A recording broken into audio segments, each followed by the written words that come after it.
તો જય માતાજી। આજે એક ફરી નવી વાત સાથે આજે વાત કરવી છે કાઠીઓની અને વાવથરાની। કાઠીઓમાં કાઠિયાવાડ અને વાવથરામાં સામ્યતા એટલી જ છે કે એમના પણ ઇતિહાસ એવા રહ્યા છે અને વાવથરાના ઇતિહાસ પણ એવા જ રહ્યા છે। કાઠીઓમાં મેઘાણી થઈ ગયા એટલે મેઘાણીએ ઇતિહાસને ઉજાગર કર્યા અને કાઠીઓમાં પણ વીરવર પુરુષો થઈ ગયા, જેમ કે ફલવાળો, વીર બાવાવાળો, આલેખ કરબડા, માગડાવાળો, એવા વીરવર પુરુષો થઈ જાય જે અત્યારે પણ નામચીન છે અને એમના ગુણ ગવાય છે। એમ વાવમાં પણ ધારણજી દોડ, લખાપીર દાદા, સિદ્ધપુરી દાદા, પછી કેરાજી સોલંકી, અજાજી રાઠોડ, નરાજી ચારડિયા, આવા વીરવર પુરુષો થઈ ગયા।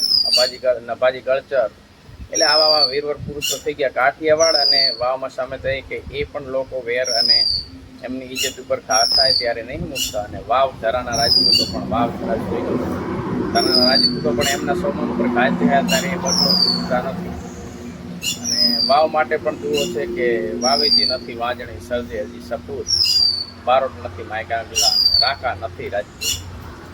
એમ કાઠિયાવાડ વિશે પણ દુઓ છે કે તોરિંગ તીખો, તોરિંગ સવારે રણ તીખો, અંગ વટે ઓળખાય, ભેદુ કવિ મેકરણ ભણે, કાઠી પડકેવાય, કાઠી પડકેવાય।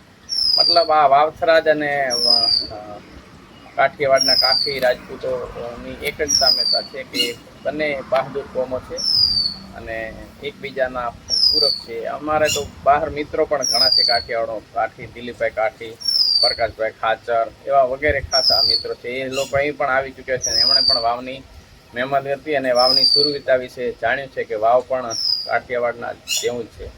અને કાઠિયાવાડ વિશે એક દુહો કે કાઠિયાવાડમાં કોક દી ભૂલો પડ ભગવાન, તને સ્વર્ગ ભૂલાવું, થાને અમારો મહેમાન તને સ્વર્ગ ભૂલાવું સાંભળા। ભલે જય માતાજી, જય કાઠિયાવાડ અને જય વાવેતી ધરા।